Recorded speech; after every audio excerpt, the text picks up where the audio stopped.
അറിഞ്ഞൊരു വാർത്ത ഞാൻ വരിയിലൊതുക്കാം, ആറ്റൽ റസൂലിൻ മദ്ഹ് ഉരക്കാം, അറിഞ്ഞിടണം ഈ കഥ ഇത് ഹക്കാം.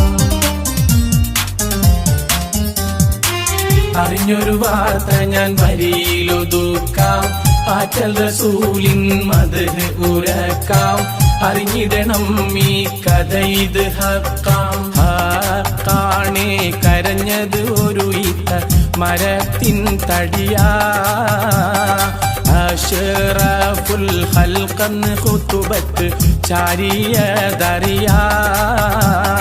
ഹക്കാണേ കരഞ്ഞത് ഒരു ഈത്ത മരത്തിൻ തടിയാ, അഷ്റഫുൽ ഖൽഖന്ന് ഖുതുബത്ത് ചാരിയതറിയാ. ഒരു നാളിൽ